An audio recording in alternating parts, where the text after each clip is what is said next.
Assalamualaikum warahmatullahi wabarakatuh. Terima kasih. Jadi apa yang pertama?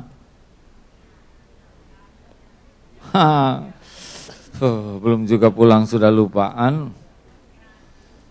5 kiat menghadapi persoalan hidup. Apa yang pertama, Bu? Siap menghadapi yang cocok dan siap menghadapi yang ulangi semuanya ikuti. 1 apa? Siap menghadapi yang cocok dan siap menghadapi yang tidak cocok. Kenapa? Karena mustahil seluruh keinginan kita akan terpenuhi semua, mustahil. Pasti ada yang tidak terjadi. Karena kalau semua terjadi pasti kacau, ya. Dan apalagi karena yang kita inginkan belum tentu yang terbaik menurut Allah.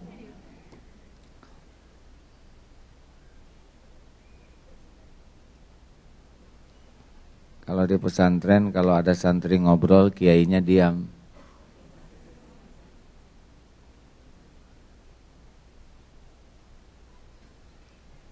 Udah gitu santri disuruh berdiri.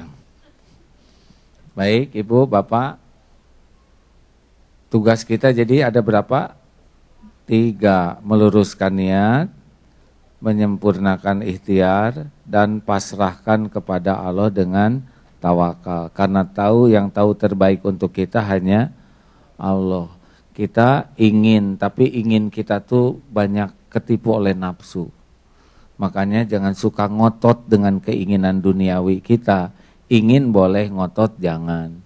Karena belum tentu yang terbaik. Kalau sudah pasrah ke Allah, nanti Allah milih yang terbaik. Yang kedua apa? Kalau sudah terjadi, ridho.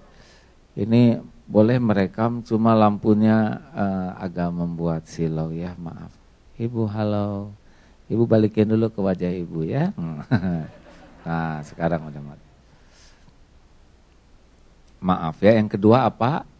Ridho. Apa bedanya ridho dengan ikhlas? Ikhlas tuh kalau amal yang kita lakukan harus ikhlas. Tapi kalau menerima takdir harus ridho. Ridho enggak ridho, kalau udah takdir itu pasti kejadian, Bu. Kita ridho hati jadi lapang, kita enggak ridho hati jadi seret. Seperti kita jadi tua harus ridho, dan enggak ridho juga tetap jadi, ya. Siapa yang enggak nerima jadi tua itu yang stres. Enggak nerima keriput, enggak nerima uban, enggak nerima tua. Kita harus terima, tua ini adalah sesuatu yang harus kita syukuri. Karena kita masih punya kesempatan beramal, benar? Makanya Ibu jangan sampai stres ya. Kenapa dulu saya dulu nggak begini, dulu Ibu bayi ya. Makanya ibu-ibu jangan suka lihat potret waktu SMA ya. Nah, dulu Ibu pakai seragam SMA lucu loh, Bu ya. Nah, kalau sekarang dipakai lagi lebih lucu ya, itu masalah. Udah, teruskan Pak. Halo Bapak. Bapak juga terima jadi tua ya. Dan harus nerima jadi orang Indonesia. Jangan, wah kenapa badan saya begini, emang jatahnya itu ya. Kita enggak milih jadi orang Indonesia sebagaimana orang bule enggak milih jadi orang bule. Jadi biasa aja. Nggak usah minder, nggak usah apa dah. Memang maunya Allah kita begini. Jangan suka ngebanding-banding dengan yang lebih ya. Saya ini kalau deketan dengan Pak SBY kerasa kecilnya ya. Tapi kalau deketan dengan Pak Yusuf Kalla ngimbang lah ya. Kalau kita ngelihat ke yang atas terus kita suka nggak nerima takdir yang ada. Udah, tiap orang punya kapling takdir masing-masing. Ingat ya. Setiap orang punya kapling takdir masing-masing dan setiap waktu ada takdir yang berbeda. Jadi kita nggak bisa mengatakan dulu enggak gini, emang dulu episodenya enggak, sekarang begini, benar? Kita tua, dulu saya nggak tua pasti ya, udah tuanya sekarang. Nikmati tiap episode. 3, kalau nasi jadi bubur bagaimana? Terima sambil cari cakwe ayam, kacang polong, kerupuk, kecap, seledri, bawang goreng. Ya, nikmati setiap episode itu ke takdir yang lebih baik. Kita sakit terima sambil berobat, ikhtiar. Tapi kan belum tentu ada takdir sembuh. Enggak apa-apa. Mungkin selama sakit itulah Allah akan menggugurkan habis dosa-dosa kita. Yang enggak bisa gugur kalau kita sehat. Karena kalau sehat enggak sempat tobatnya. Ya. Yang ketiga, jangan mempersulit diri. Ulangi. Sekali lagi. Semuanya yang mantep. Ya udah.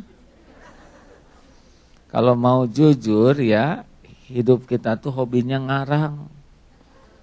Didramatisir, dipertegang, dipergawat, diperumit. Bukan tidak boleh memprediksi, itu boleh ya. Kita memprediksi kesulitan sehingga kita antisipatif. Tetapi jangan sampai kita hanyut yang membuat kita jadi nggak normal. Ada orang yang mau pensiun stres. Kalau di Indonesia, di sini katanya senang mau pensiun ya. Di Indonesia kan Daruto ini tempat pelatihan calon pensiunan Pak.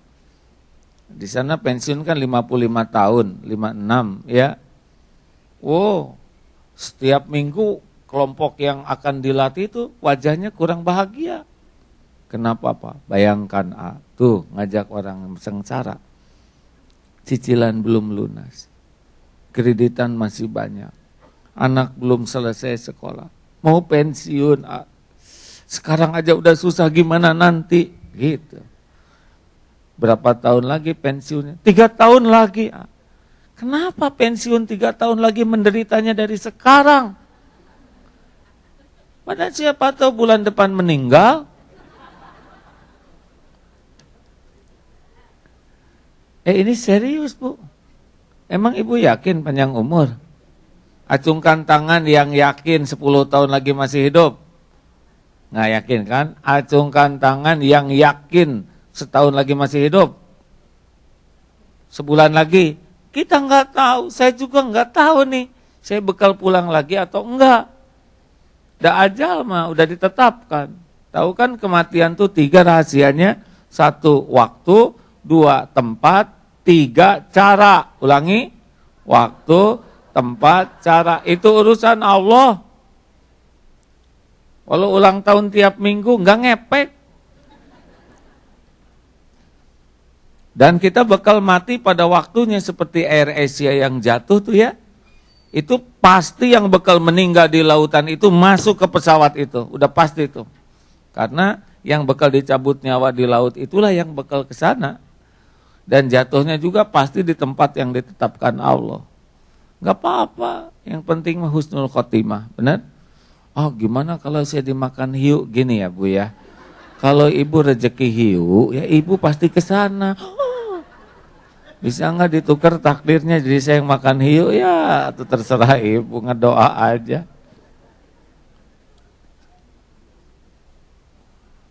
Teruskan. Saya kalau meninggal di Amerika, ini saya lagi ngedatengin tempat saya meninggal nih, ya. Makanya harus hati-hati kalau tahu rahasia meninggalnya Allah yang tahu waktunya, jangan nyia-nyiakan kewajiban. Jangan suka ditunda sholat, keburu mati. Jangan suka ditunda bayar zakat, keburu mati. Jangan ditunda tuh bayar hutang puasa Ramadan tahun lalu, keburu mati. Tuh pada lihat kiri kanan, berarti belum bayar tuh yang yang sudah mampu haji di sini kan gak usah antri ya haji, udah pergi sana, sempurnakan, udah mampu, udah aman, kuota ada pergi, tapi ongkos Allah yang ongkosin nanti, ya jangan ditunda, nanti kalau meninggal belum wajib kan hutang. Bu, Pak, jangan juga menunda tobat. Kalau bikin salah langsung minta maaf. Saya nunggu lebaran. Emang lebaran masih hidup? Kan malam takbiran matinya ya. Mau tidur teh minta maaf sama suami, jangan ditunda ya. Oh gengsi ya, siapa tahu besok kebangun lagi. Bapak juga Pak minta maaf nih, saya mau pergi ke sini benar-benar serius Pak.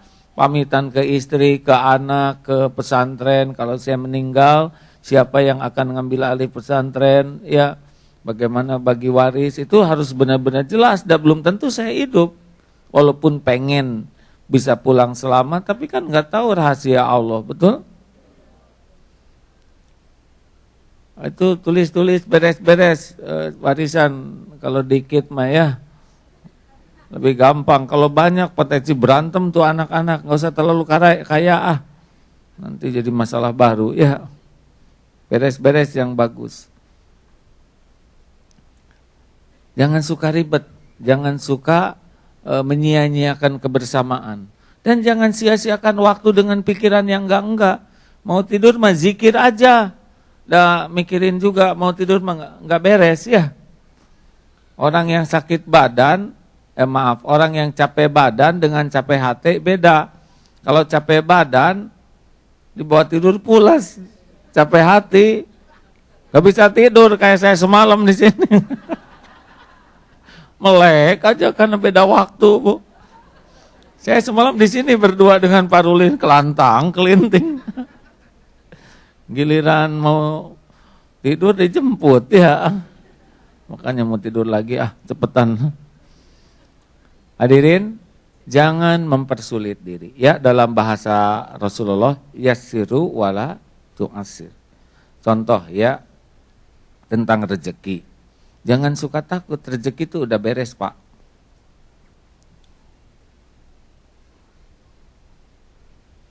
Oh iya, nggak apa, kenapa pada lihat ke sana, ada pesaing. Oh. Bu, Pak, jangan suka ribet dengan duniawi. Ya, lihat tukang parkir, banyak mobil nggak pernah sombong. Di Indonesia kan mobil ganti-ganti nggak takabur, benar?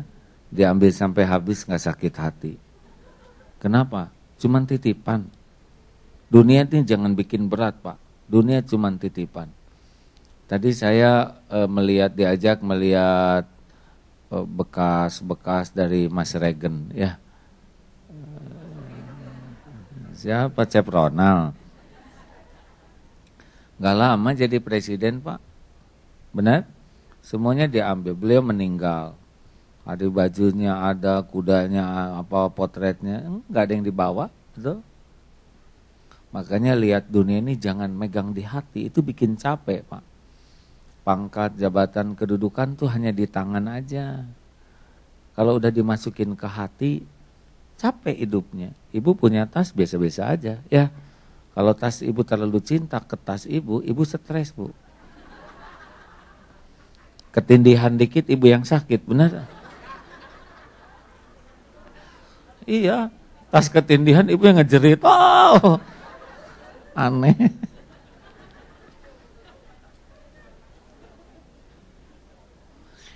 Boleh saya cerita sesuatu enggak?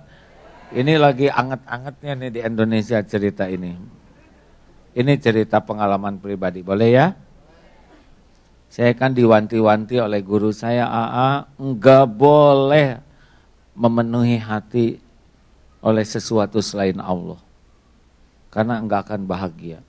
Nah, usia kan udah 53 nih, Pak, mau 54. 54 tuh Rasulullah tuh lagi gagah-gagahnya. Pertempuran pertama tuh 54 ya. Jadi saya pengen sehat lagi. Beberapa waktu yang lalu asam urat, kolesterol, gula naik. Ini nggak beres nih. Sesudah konsultasi, ada pola hidup, pola makan yang harus diperbaiki. Saya mau olahraga. Supaya olahraga jadi amal, maka olahraga yang dicontohkan Rasul itu kan 3. 1, berkuda, memanah, dan berenang. Tambah jalan kaki dan gulat ya. Rasul tuh gulat awalnya ya. Nah, saya milih berolahraga, memanah dan berenang. Akhirnya karena olahraga tapi jadi amal gitu. Akhirnya kembali lagi latihan berkuda. Dulu pernah tahun 2003-an. Ada kuda di pesantren, sekarang udah cukup banyak kuda di pesantren. Wah, senang sekali lihat kuda, santri berkuda, anak-anak berkuda, jadi lebih fresh ya, lebih dekat. Karena kuda tuh beda dengan naik motor. Kalau naik kuda kan diusap tuh kudanya bahagia.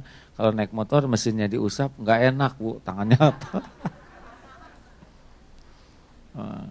Nah, akhirnya cari kuda yang bagus-bagus. Saya pengen ada kuda. Nah, ada kiai nih dari kuda udah banyak Bu, ada kuda yang Sumbawa untuk remaja, ada kuda yang ya kuda tunggang, dan ada kuda-kuda yang besar untuk ya enak lah untuk dakwah.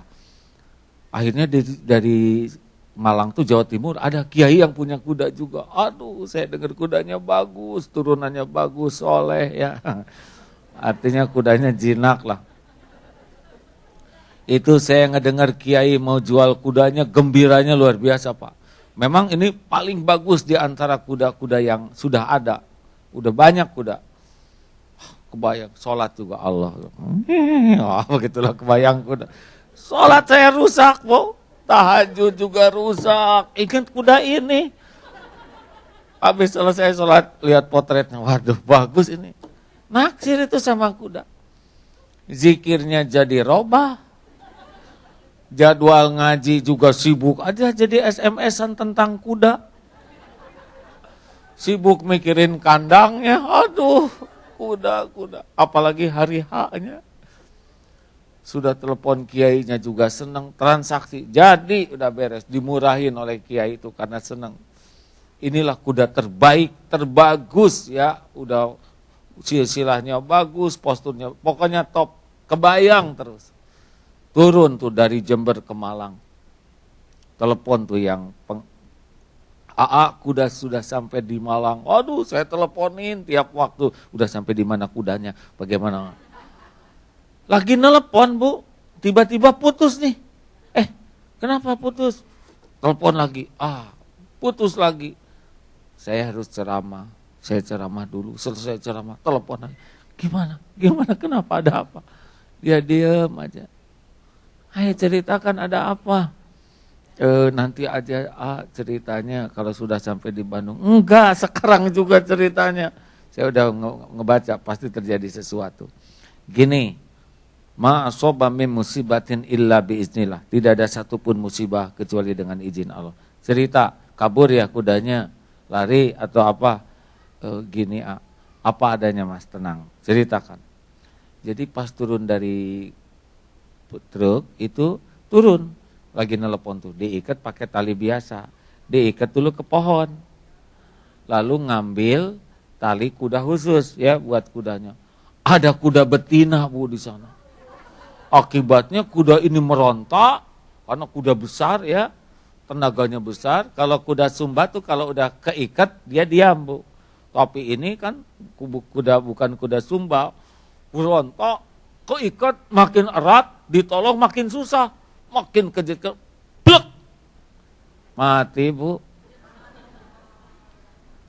Satu innalillah, yang kedua alhamdulillah. Ya Allah, Engkau tahu. Udah berapa hari sholat saya kacau mikirin kuda ini enggak. Belum datang aja saya udah ngaco Bu. Apalagi nanti dia datang, bisa tercuri hati saya.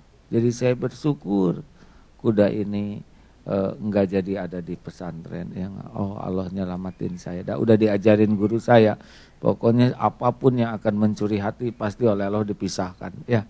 Oh, saya ngerti. Jadi saya kasihan sama yang jaganya ini, sampai sakit-sakit.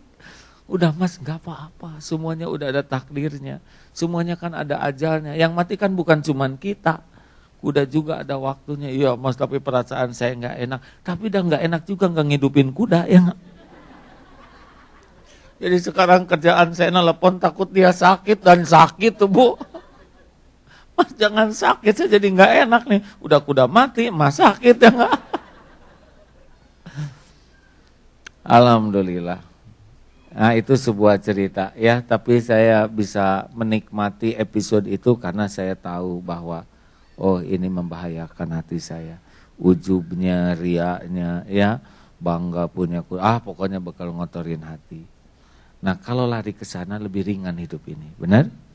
Semuanya milik Allah. Maaf ya cerita ini ya, karena ini cerita paling aktual. Itu kalau saya lihat potret tuh, senang gitu. Sekarang potretnya lagi berbaring kudanya, oh sedih. Nah, kalau kita kembali bahwa semua ini cuma titipan Allah, lebih ringan. Tapi kalau kita udah megang ya, ini jabatan saya, ini kedudukan saya, ini harta saya, oh udah siap-siap aja capek. Padahal semuanya ada waktunya. Makanya jangan suka ribet ya. Sekarang itu baik ke kita, besok dia sebel ke kita. Ya jalanin aja episode ini. Ada variasinya hidup ini, benar? Sekarang kita punya tiba-tiba ada kejadian yang harus kita keluar dana di Indonesia harus bayar ini. Ya udah nggak apa-apa. Udah waktunya pindah. Tapi saya harus bayar itu. Dengerin ya. Kan di Indonesia ada yang punya rumah, ya, udah nggak ditempatin, betul ya? Kita yang bayar harus ridho. Kan ada yang punya villa. Kenapa yang ngurus villa itu si bibi langsing-langsing? Karena dia yang berenang tiap hari, Bu. Kita bagian bayar kan. Saya emang nggak terima jual itu villa ya. Manusia tuh ada yang cuma senang memiliki, tapi nggak bahagia. Kayak yang beli tas 1,5 miliar, dia nggak berani pakai, udah takut dijamret, ya nggak, sukanya dipotret aja, tret gitu, dipasang di status dah gitu. Ya.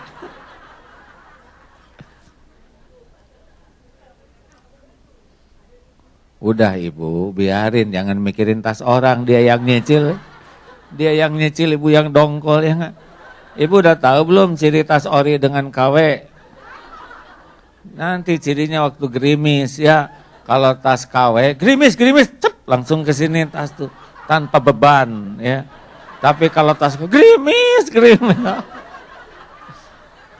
Jadi kulit tas lebih berharga daripada kulit kepala dia. Kenapa ketawanya menjiwai begini ya? Udah ganti yang KW sana ya.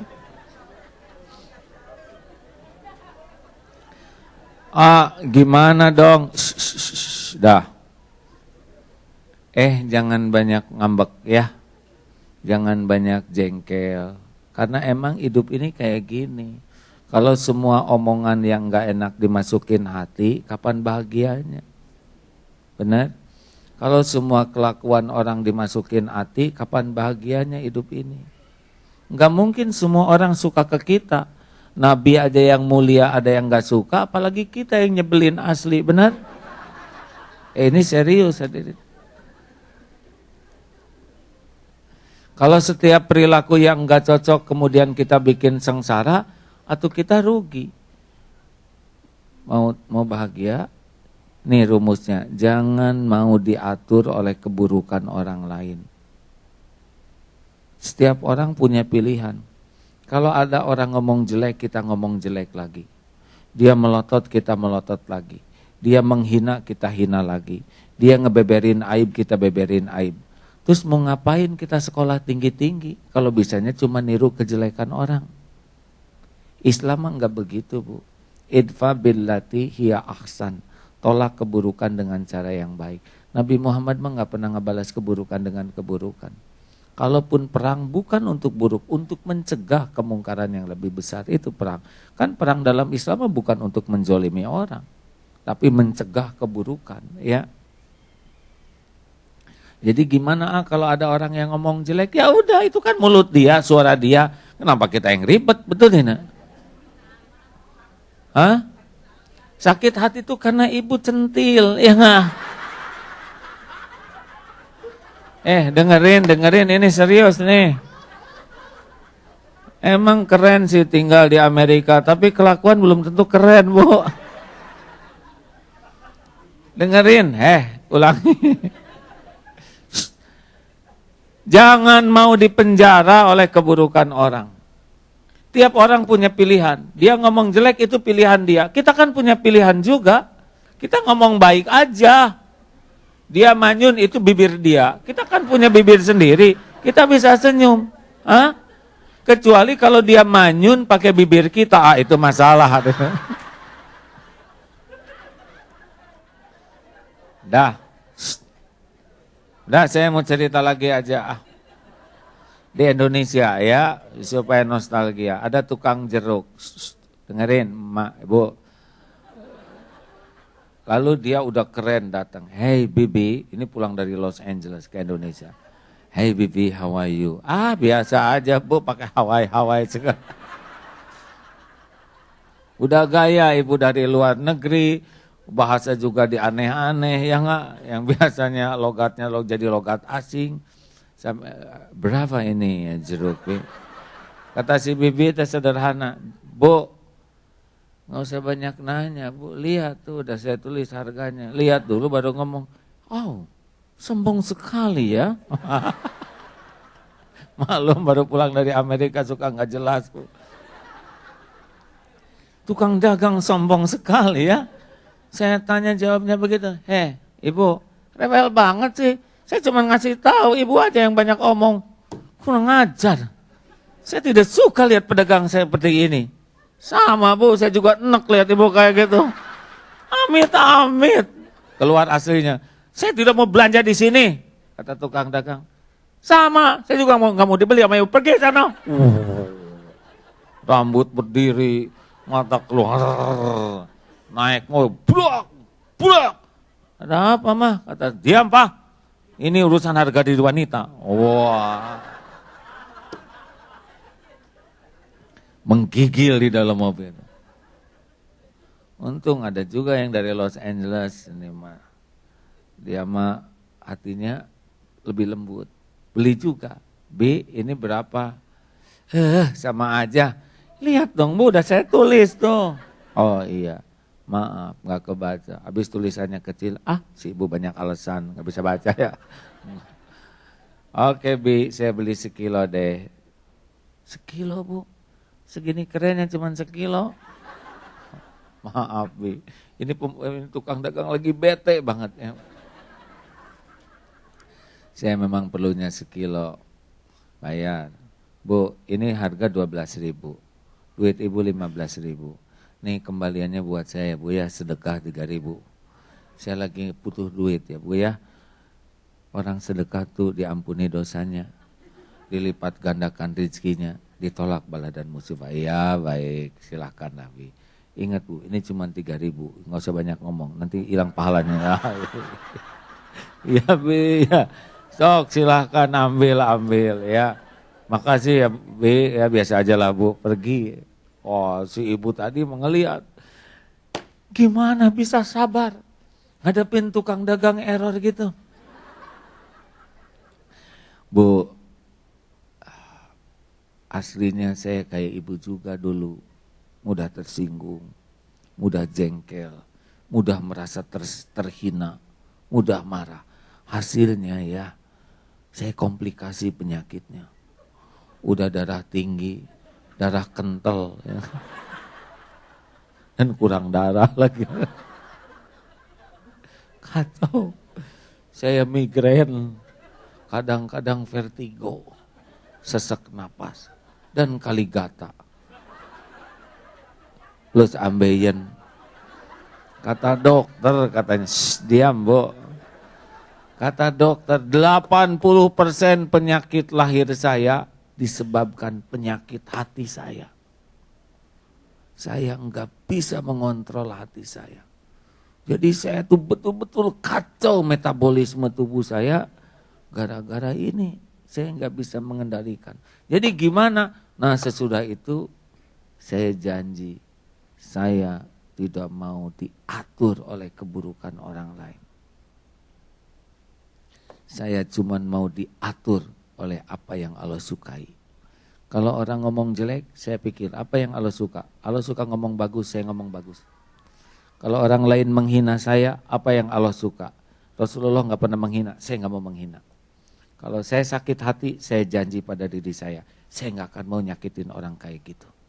Kalau orang pelit, itu pilihan dia. Saya tidak mau pelit seperti dia, saya mau dermawan. Dan saya merasa bahagia ketika saya memilih, saya mau diatur oleh apa yang Allah suka. Makanya seperti Ibu lihat. Jelas? Halo, jelas? Jauh-jauh ke luar negeri, nggak bisa ngurus diri, balik ke Indonesia sana. Bu, Pak, emang sepertinya gaya ke sini kalau pulang ke Indonesia, tapi dah hati mah nggak bisa dibeli dengan gaya, ya kan? Menderita mah menderita, di sini menderita di mana? Karena kita yang bikin, mempersulit diri. Udah, gampangin. Sama suami jangan ribet, ya. Aduh, suami saya tidak dulu mah nggak kayak gini.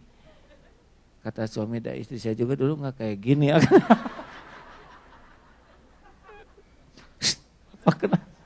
Kenapa ketawanya menjiwai sekali?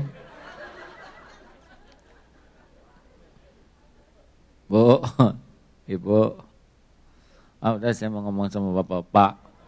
Bapak, jangan ribet jadi lelaki ya. Jadi kepala keluarga tuh harus tenang, jernih. Sama istri tuh, Bapak harus ngerti bahwa wanita tuh dibuat dari tulang bengkok. Ini beneran. Kalau dikerasin dia patah, Pak. Kalau dibiarin tetap bengkok. Jadi bagaimana? Dibijakin, Pak. Lelaki mah harus bijaksana. Emang wanita kayak gitu, Pak. Ya, suka nggak jelas gitu ya. Tuh. Ibu diam dong, Bu. Saya mau ngebela ibu. Aduh, rewel pisan ibu-ibu. Masih bagusan di Lenteng Agung ini. Ibu sabar, tunggu ujungnya, Bu, sabar. Cicing, ya. Bu, Pak, coba Bapak perhatikan ya. Enggak usah mudah tersinggung oleh wanita. Coba nanti pas dandan. Pak, baju yang mana yang cocok nih Pak? Yang biru atau yang kuning? Biru toh, Bu. Tapi yang kuning juga bagus kan Pak? Oh iya, kuning juga bagus. Keluar teh hijau Pak. Udah stakar kebek, dibahas, dipikirin. Dan gak usah jengkel Pak, biasa aja, ya udah gak apa-apa. Yang punya badan dia, yang milih dia, ya gak, kenapa kita yang ribet dah. Nanti ngaca lagi, Pak gimana saya pakai baju ini kelihatan agak langsing ya. Oh iya Bu, ini lebih langsing. Berarti kemarin genut ya. Oh, dia yang nanya. Kita jawab jadi kita yang salah. Dah diem, tenang. Oh ingat, oh iya tenang, jangan dipersulit ya. Nanti pergi ke mall, mata nggak dijaga. Emang cakepan mana dia sama saya? Tuh cakepan ibu, bohong. Nggak percaya dia telepon disebut cakep. Terus kita pernah saya ada cakepan dia, dasar lelaki itu. Sabar. Pak, sudah Pak, tenang. Pernah ada istri yang ngambek sama seorang suami di zaman Umar bin Khattab. Kamu ibu-ibu marah sama suami, saya laporkan sama Amirul Mukminin. Rasul udah meninggal ya. Ada Umar bin Khattab. Waktu itu amirnya Umar bin Khattab. Saya laporkan. Pas sampai ke Umar bin Khattab, ternyata lagi dimarahin istrinya. Wah, tapi Umar bin Khattab mah tenang aja dimarahin istrinya tuh, kalem sampai selesai. Dah. Ya Umar, kenapa engkau sabar? Istrimu ngomong gak enak, istrimu ngomong menyakitkan. Memang saya dengar kata-katanya gak enak, kata-katanya menyakitkan. Tapi kan cuman kata-kata itu. Kalau saya perhatikan istri saya, berapa lama dia tidak enak ketika hamil. Dan nyata itu. Berapa sakitnya ketika melahirkan, dan nyata itu. Berapa repotnya istri ngurus anak-anak, dan nyata itu. Omongan ini tidak ada apa-apanya dibanding yang nyata dirasakan oleh istri. Makanya saya enggak mau komentarin omongan istri saya. Makanya jangan cepat-cepat dipotong.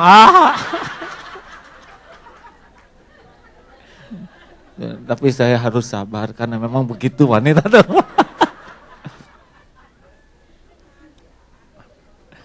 Senang gitu, Bu? Makanya sing sabar, kalau belum selesai ngomong teh jangan dipotong. Untung saya ingat ceramah saya sendiri, Bu. Kalau enggak sama jengkelnya. Ibu yang baik. Udahlah, jangan suka dibikin ribet ya. Suatu saat misalkan sendal hilang, ya ciri-ciri mau punya sendal baru gitu. Kalau lagi di Indonesia ban meletus, ciri-ciri rezeki tukang tambal ban di dompet kita ya. Dibuat mudah, simple. Bisa kok, bisa Pak. Kalau semua urusan bisa kita buat, bukan ngegampangin ya, proporsional. Ada yang harus serius, tapi jangan semuanya harus jadi serius ya. Benar? Kalau ada yang hanya keceletot ngomong ya udahlah, kita juga udah sering kayak gitu. Enak tuh Bu, kalau semua urusan kita buat proporsional, tidak didramatisir, jauh lebih tenang. Bisa, coba periksa berapa banyak karangan kita yang menegangkan yang gak terjadi, ya kan? Padahal sengsaranya udah duluan. Ya persis seperti saya sepanjang jalan ngarang, bagaimana nanti di imigrasi ngomong apa, katanya orang, sampai ngahulang, gak ditanya ternyata. Udah segala tas dibongkar, kue dikeluarin, rugi nggak dilihat Pak. Tapi ya nggak apa-apa, memang Allah ngasih yang terbaik ya. Dah yassiru wala tu'assir, mudahkan urusan, jangan dibuat ribet. Itu hukum Islam ya. Jadi tidak benar hidup ribet, jangan. Kalau kita bisa memaafkan, maafkan. Bahkan kita memaafkan sebelum orang minta maaf, ya udah enak. Tapi dia ngomong jelek nggak apa-apa. Kita ngomong baik aja, ya. Dan semua perbuatan kembali ke kita sendiri. Gimana kalau kita dihina orang? Bersyukur. Sebab penghinaan orang ke kita lebih sederhana dibanding kehinaan yang asli. Tuh si ibu itu si banyak omong. Alhamdulillah, saya disebut si banyak omong. Berarti dia tidak tahu saya banyak hutang, banyak dosa, banyak.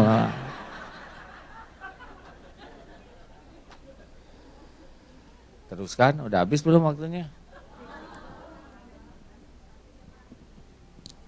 Boleh saya minum dulu ya, punten. Bismillahirrahmanirrahim. Kucing minum, monyet minum, kita minum. Apa yang membedakan? Cara minum? Yang membedakan kalau kita minum ingat ke Allah. Ya Allah, puluhan tahun saya hidup, saya tidak pernah sehari pun Engkau lupa ngasih minum. Ya Allah, saya tidak tahu mata airnya di mana, tapi mata air tahu saya di mana, ya kan? Kan ilmu rezeki begitu. Kita tidak tahu rezeki kita di mana, tapi rezeki kita tahu kita di mana. Tapi sudah dekat begini, ini belum tentu rezeki saya ini. Mungkin yang ini aja. Yang itu ada kemungkinan rezeki panitia, ya. Udah sering saya disuguhin, tapi panitia lagi yang makan. Mau minum bismillah dulu. Sudah minum alhamdulillah. Nah, itulah harusnya manusia. Jadi kalau Bapak Ibu minum enggak ingat Allah, enggak bismillah, enggak hamdalah, jadi apa? Enggak ada yang berani nyebut monyet, ternyata kucing. Tetap cari yang paling lembut ya. 4. Evaluasi diri. Apa? Ulangi. Semuanya. Yang mantap. Dalilnya surat An-Nisa 79. A'udzubillahi minasyaitonirrajim. Ma asobaka min hasanatin faminallah. Karunia apapun yang ada padamu dari Allah. Wa ma asobaka min sayiatin famin nafsi.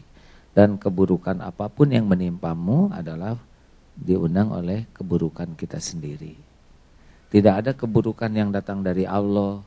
Nggak mungkin, Allah kan maha baik, ya kan? Kita pasti yang berbuat buruk. Jadi kalau kita sengsara, itu pasti buah. Walaupun kita ditipu orang, kalau kita baik, nggak akan susah hati kita. Ya, pernah ibu-ibu umroh, lagi umroh, nangis di masjid itu. Ibu kenapa sedih sekali? Saya ditegur oleh Allah. Ditegur gimana Bu? Ini kening saya diberakin merpati. Bayangkan itu lapangan segitu luasnya. Kepala saya segini kecilnya. Ini bisa ke sini, itu pasti Allah yang nakdirkan. Enggak gampang kotoran merpati kena jidat itu.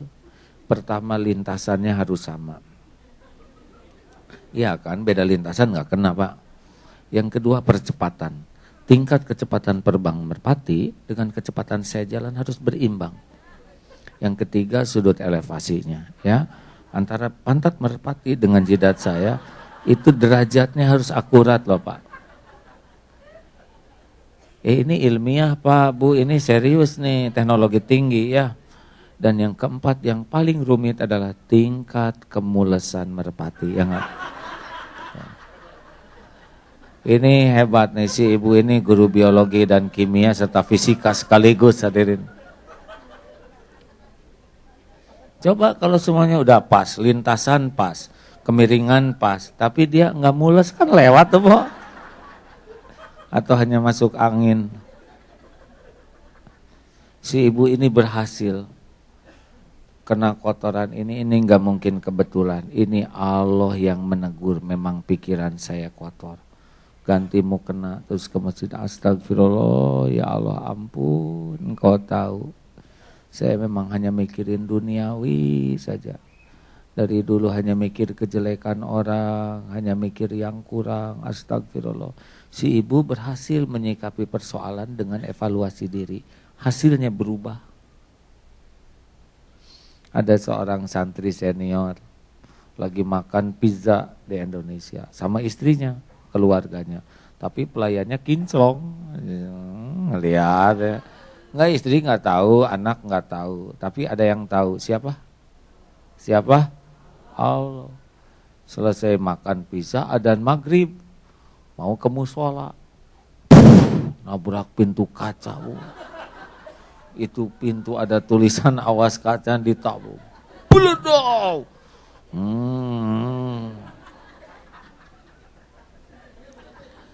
Ya malu, ya sakit. Tapi dia nangis bukan karena malu, nangis bukan karena sakit, nangis karena bersyukur Allah menegurnya. Ya Allah, Engkau lihat mata saya enggak kejaga, padahal saya pergi dengan istri, astagfirullah. Sholatnya tuh jadi khusyuk dan dia jadi kapok, ya enggak?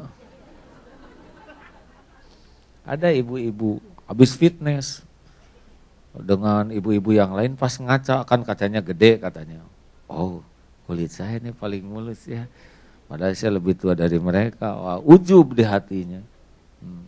Udah gitu sholat duha, pakai mukena, amin.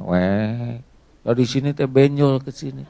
Ternyata di mukenanya tuh ada bekas nasi kering, tajam. Aduh, benjol. Nangis, ampun ya. Saya ngaku, saya ujub, merasa cantik, merasa mulus. Padahal semua ini ciptaanmu, milikmu. Nah, itu orang yang bermutu, Bu. Kejadian apapun digunakan untuk evaluasi diri, memperbaiki diri. Maju tiap kejadian. Orang yang kecopetan, nyalahin copet kurang ajar, itu nggak usah diomongin. Udah pasti, ya nggak? Kalau soleh nggak nyopet dia, ya kan? Kan mubazir sekali nyebut copet kurang ajar, ya nggak? Pertanyaannya, kenapa kita yang kecopetan? Pasti itu ada dosa di sana. Ya, saya ngaku, ini orang Indonesia kecopetan, saya emang jarang sedekah. Berapa? Kalau Jumatannya 2.000. Padahal dia ngerokok sehari 15.000. Sebulan 0,5 juta tuh buat ngerokok aja. Setahun 500 kali 12, 6 juta buat ngerokok. Jumatan 2.000. Sebulan 8.000. Setahun 8 kali 12, 90.000. Ngerokok 6 juta. Nah, udah pasti banyak musibah, ya kan? Yang ngerokok langsung mikir, ya enggak?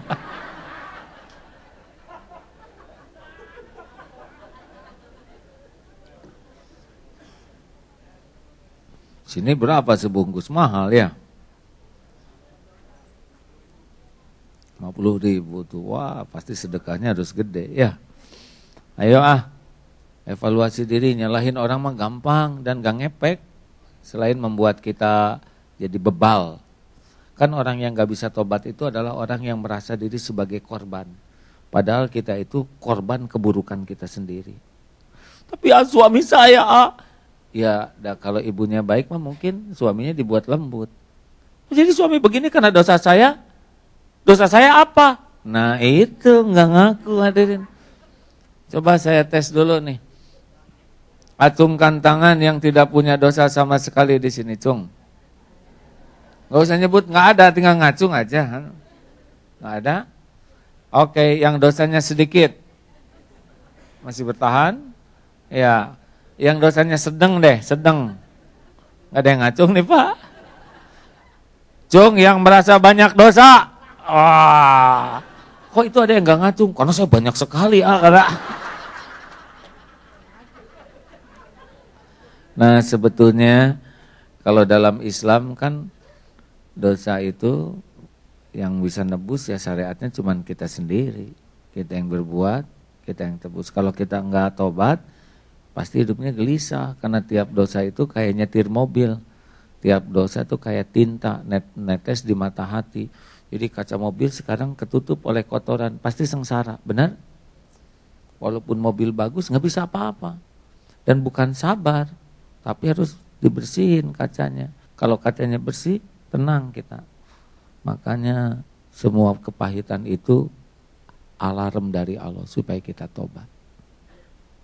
Ya tobat aja. Bu, Pak tahu nggak 7 tahun waktu saya diberikan ujian oleh Allah. Apa coba resepnya? Cuman satu, tobat. Kata guru saya cuman air mata tobat. Yai gimana nih saya pengen anak-anak saya soleh. Air mata tobat. Akui belum jadi bapak yang benar. Belum jadi contoh yang baik. Belum bisa ngedidik pakai hati. Nanti gampang bagi Allah nyolehkan anak kalau Allah mau. Akhirnya saya mah bisa nangis ke malam-malam, ampun ya Allah, saya belum jadi suami yang benar, belum jadi ayah yang baik, belum ngasih contoh. Allah kan tahu kelakuan kita. Tiba-tiba anak itu yang biasanya main game terus, tiba-tiba jadi senang ke masjid SD itu. Masuk SMP, tiba-tiba Pak boleh nggak ngapalin Quran? Oh bagus, nah Bapak juga belum hafal. 8 bulan tuh Pak hafal Quran Pak, hafiz. Wow, kayak mimpi Bu. Oh, sekarang paling nikmat diimamin anak. Udah hafal Quran, suaranya enak ya enggak? Ya saya syukur ke Allah gitu ya Bu ya. Ini anak, kakaknya lihat nih yang kemarin nikah mungkin tahu kan di internet ya. Itu kan anak Teh Nini tinggalnya dibesarkan di ibunya yang di Jakarta. Hobinya taekwondo, lihat adiknya hafal Quran, ikut hafal. Oh, suaminya hafal Quran, karena para penghafal Quran itu cenderung akhlaknya sangat baik gitu ya. Gak banyak bicara, lembut hatinya. Dan nular sekarang ke kakak-kakak dan adik-adik di pesantren juga. Wah. Ya, saya emang gak bisa maksa anak bisa begitu, tapi belajar tobat aja. Walaupun belum bagus tobatnya, tapi banyak buahnya gitu. Jadi saya nggak merasa terancam nih oleh siapapun kecuali oleh dosa diri saya sendiri. Karena itulah yang membuat hidup tidak tenang dan itulah yang membuat hidup tidak bahagia. Udahlah jangan cari kambing hitam because the super black kambing. Apa bahasa Inggrisnya kambing? Asal nggak enakan kambing. Because you are the super black kambing.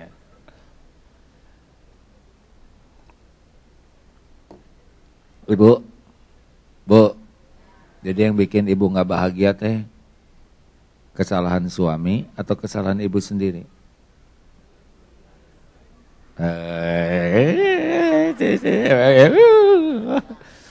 Kesalahan dua-duanya katanya. Berarti masih panjang penderitaan ibu kalau gitu Bu. Kalau ibu berani ngomong saya yang salah. Seperti istrinya Fir'aun, Siti Asyah. Suaminya kan Fir'aun, tapi Siti Asyah tetap mulia. Karena beliau benar-benar memiliki akhlak yang baik.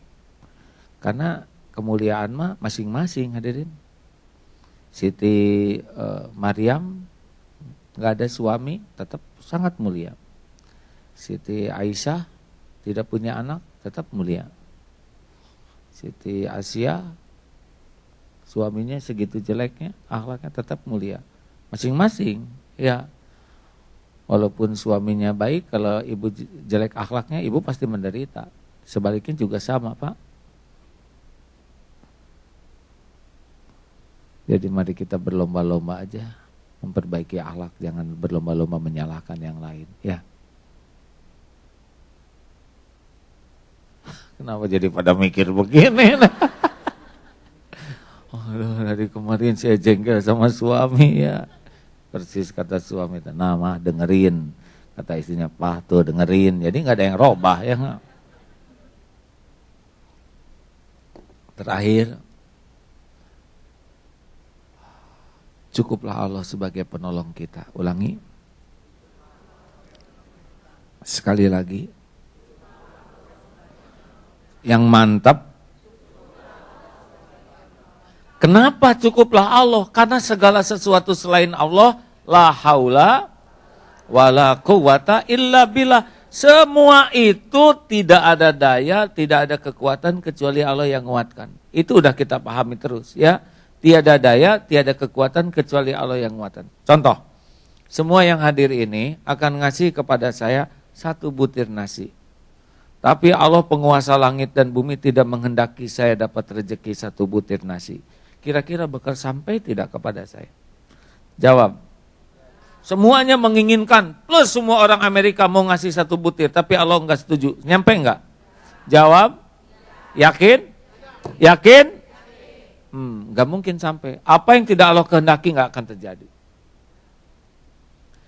Ini pasti, Bu. Orang udah nanda tangan, Allah enggak kehendaki, enggak kejadian tuh. Udah mau jodoh, udah sumpah sehidup semati, kalau Allah bilang enggak jodoh, enggak akan nikah tuh. Enggak kejadian. Nah sebaliknya, semua mau mencelakakan. Tapi Allah tidak menghendaki saya celaka. Celaka enggak? Jawab. Celaka tidak? Tes sekarang. Bapak lempar pakai apa aja? Ibu lempar pakai tas, pakai handphone, apa ke saya? Yang mau mukul boleh bebas ya. So, just do it. Ayo, yang menyelakain sok saya merem. Tuh kan, enggak celaka. Gimana enggak celaka? Ya gampang bagi Allah penguasa segala. Tinggal dibalikin aja hatinya, enggak ada yang mau lempar, ya kan? Kan Allah pembulak-balik hati, Bu. Kalau Allah balikan tidak, ya tidak. Nah, itu si Bapak udah lempar-lempar gini, ya enggak? Tapi kan di hatinya terlintas kualat, jadi enggak. Makanya jadi orang itu tidak perlu lebay, ya, jangan acting. Enggak perlu kita berbuat supaya disukai orang lain tuh enggak perlu.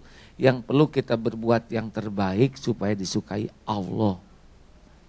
Jadi enggak perlu acting baik tuh. Kita tuh enggak perlu dianggap sebagai orang baik. Kita itu perlu jadi orang baik. Kalau kita pengen dianggap orang baik, jatuhnya acting, Bu. Senyumnya senyum acting, baiknya baik acting, enggak perlu. Karena udah acting, terus yang di-actingin dibuat enak oleh Allah, enak aja. Jelas hadirin? Ini ilmu terpenting.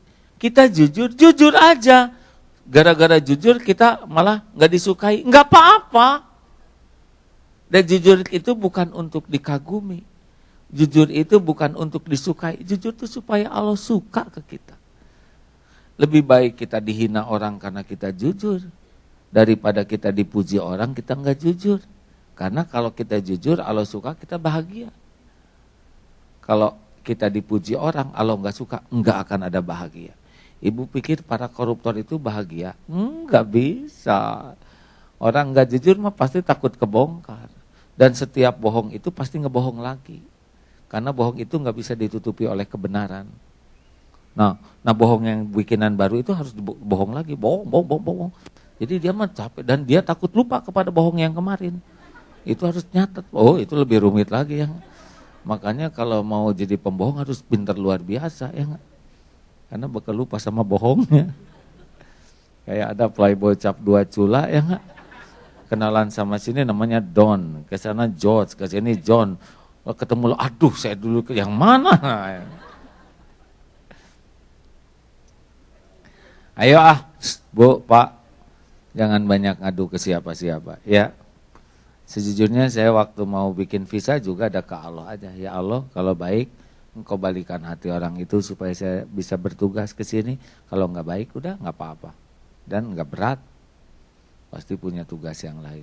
Di airport juga hanya Engkau yang memilih. Ibu kalau tahu waktu di airport tuh menarik sekali ya. Udah antri panjang, kayak paling belakang tuh kita ya. Udah telat ngeberesin ini itu. Dan ada panjang wiridnya ya kan. Tiba-tiba dari belakang ada yang suruh pindah. Suruh pindah nih. Terus aja pas pindah ke sana, dilihat tuh ada yang dari Cina itu susah masuknya, ditanya susah. Pas giliran saya ya dengan Pak Ruli bareng. Pak Ruli yang bagian ditanya, saya mat diam cicing ningali bari wirid, ya Allah ya Allah. Malah disuruh cepat cari, ini kan gampang jawab, beres. Udah gitu oke, keluar aja. Tiba-tiba mengucapkan Assalamualaikum. Oh ternyata mengucapkan salam, alhamdulillah diatur oleh Allah sedemikian rupa ya. Dan kita kalau melihat begini kita pikir, oh Allah lah yang ngatur semuanya. Ya gimana bisa lah, pas diperiksa juga ya makanan dan sebagainya udah nggak ngerti. Plus, beres, malah ditanyakan, kenapa ini sama-sama aja, you are married, katanya, oh married, oh nggak apa-apa, jangan dimasukin hati yang baik, pokoknya mah baik ya. Ya Allah lagi nguji Bu, karena saya kan lagi senang kuda, tadi lihat ke Ronald Reagan, ternyata Ronald Reagan suka kuda, aduh jadi makin ingat nostalgia. Ibu bapak yang baik, jangan bersandar ke makhluk, itu kuncinya. Guru saya mewanti-wanti sekali, kalau ingin bahagia, jangan berharap apapun dari makhluk. Percuma, bikin tegang, bikin gelisah, dan kalau Allah nggak ngasih nggak akan kejadian. Kalaupun dikasih jadi hutang budi kepada makhluk. Tenang saja, lakukan saja yang terbaik. Dan lillahi ta'ala. Allah pasti lihat. Coba jawab ini ya. Ada orang, nggak ada orang, Allah ada enggak? Kita berbuat kebaikan, orang lihat, orang nggak lihat, Allah lihat enggak? Orang tahu, orang tidak tahu, kalau kita berbuat Allah tahu enggak? Orang berterima kasih, orang tidak berterima kasih, kalau kita berbuat baik, Allah suka enggak? Suka. Apakah ada yang luput dari penglihatan Allah? Jawab. Apakah ada yang lepas dari pengawasan Allah? Jawab. Apakah ada yang tidak ada balasannya? Apakah balasan dari Allah ketukar enggak? Jawab. Ketukar enggak? Meleset enggak? Ada yang bisa ngalangin? Enggak. Fokus aja berbuat baik. Ya, nanti ada balasannya. Memang tidak harus cash, tapi pasti dan tidak akan mengecewakan. Jadi orang nggak menghargai ya nggak apa-apa. Memang kita harus dihargai. Yang penting kita melakukan yang benar, Allah ridho. Rasakan Bu, bahagianya lepas dari harap dan takut ke makhluk. Enak sekali hidup ini. Katanya begitu teorinya. Karena yang bikin sengsara adalah terlalu banyak berharap dan takut oleh makhluk. Itu yang bikin menderita. Dan Allah nggak suka. Karena yang memiliki semua takdir adalah Allah semata. Hasbunallah wa ni'mal wakil, ni'mal maula wa ni'man nasir. Makanya apapun yang terjadi, cukuplah Allah tempat ngadu. Ya. Terima kasih para pendengar yang budiman. Ibu, setiap jam 3 Los Angeles saya siaran. Seneng gak ilmu ini? Tahu ilmu ini ilmu apa namanya? Ini ilmu tauhid. Ilmu yakin ke Allah, tapi dengan kemasan yang lebih sederhana. Ya. Tapi intinya coba. Dari awal sampai akhir adalah memperkenalkan kebaikan, kekuasaan Allah. Kalau kita udah yakin Allah maha baik, enak Bu. Contoh, di ruangan tertutup, gelap, ada yang mukul kepala, pakai gulungan koran. Marah tidak? Marah. Pas dinyalain, ternyata mertua. Udah ngasih anaknya, ngasih apartemen, deposito, dan 2 mobil. Bagaimana? Jadi nggak marahnya? Nggak ya, oh Bapak, lagi Pak. Orang yang udah tahu Allah maha baik nggak akan pernah sakit hati. Pernahkah Allah berbuat jelek kepada kita sehari saja seumur hidup? Jawab. Jawab. Sejam? Semenit? Sedetik? Sekejap? Tidak. Never. Tidak akan pernah Allah berbuat buruk kepada hambanya. Karena dia maha baik, maha adil, maha penyayang. Yang membuat kita sengsara adalah keburukan kita sendiri. Zolamtu nafsi. Itulah saudaraku sekalian. Kalau kita belajar benar, ngamalkan agama, hati kita baik. Dan baik itu baik gitu ya. Bukan baik-baikan. Baik yang tidak menuntut orang lain mengetahui kebaikan kita. Baik yang tidak menuntut orang lain membalas kebaikan kita. Baik itu baik asli gitu ya. Hanya Allah lah. Saya lihat tadi perilaku beberapa aktivitas orang-orang bule di sini tadi baik-baik ya, hormat ke tamu, menyapa, apalagi kalau sudah melakukan semua itu lillahi ta'ala, pasti dalam sekali kebahagiaannya. That's all ladies and gentlemen. It's time to ya.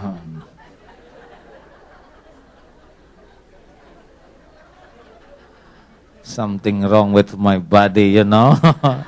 I am error now.